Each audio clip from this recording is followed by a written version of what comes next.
Hi, I'm Alexandra Ellis from aewellness, and today I'm going to show you a really awesome shoulder warm-up that's great for any type of shoulder stuff that you want to do. It's called the 5-way shoulder warm-up, pretty basic, and I want to give a shout out to Sarah Court of Quantum Leap, who taught me this warm-up in her training. So you'll want something to prop your spine up. You could do this just on the ground, but because we are trying to maximize the range of motion of the shoulders, you do want to have yourself elevated somewhat. A foam roller is a really great option for this, where you lay yourself on the foam roller so that you are supported from the back of your head to your tailbone. But I'm going to do it today with a gorgeous ball, or you could do a rolled up towel. Honestly, just anything to get yourself a little bit elevated. The position of the object is right underneath your upper back, kind of right between the shoulder blades. And if you have enough spinal extension to comfortably rest here, then you can just hang out here. I find that this starts to get a little bit aggravating in the back of my neck, so you can just put a block to make it a little bit nicer. So with the 5-way shoulders, the first way of shoulder warm-up that we'll do is this scissor switch of the arms. Now here's another thing I want you to think about, is that you're maintaining a sense of abdominal neutral or spinal neutral here.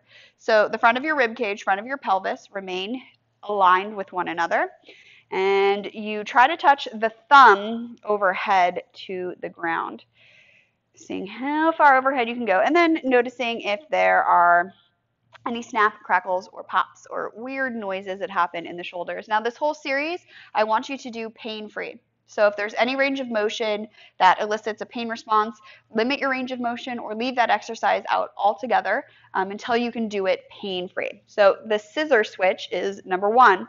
Number 2, you'll bring your hands behind your head. Remember, rib cage and pelvis in line with one another. You let your elbows open out to the side as much as possible, and then try to get the elbows to touch. You let them open out, and then try to touch. Notice if one shoulder is able to open up more than the other. What we're trying to get in the back of the shoulders is that your scapula protracts and retract as much as they can. So this will help to induce full range of motion through the shoulders. Way number 3 is that you'll bring your fingertips together. Now, depending on the length of your upper arm bone, you may even be able to bring the whole palm together, but know that fingertips is fine as well.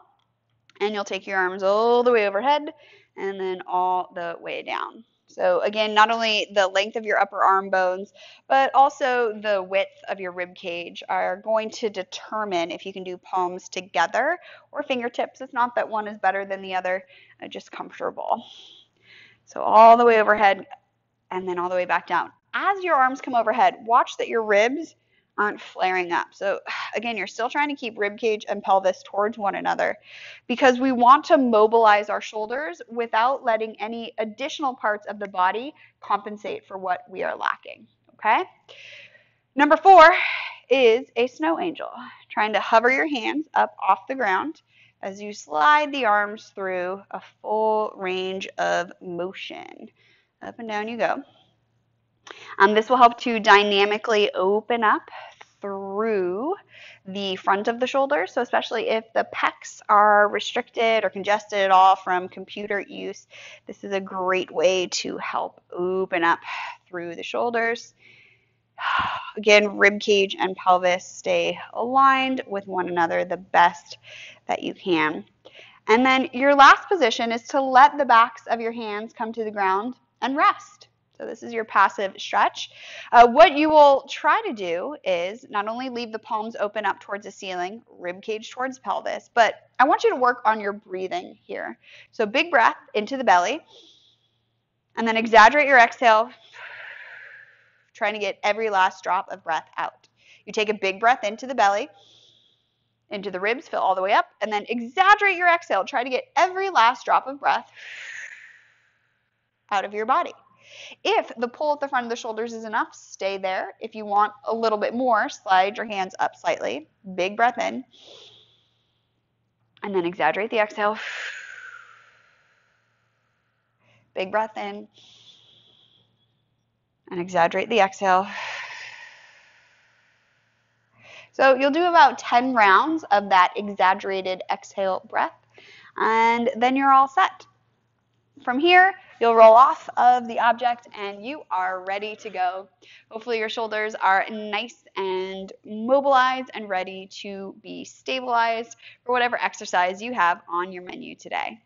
If you want to learn more about how to maximize your mobility to live pain-free in your body, be sure to check out my website at aewellness.com and stay tuned right here for more videos.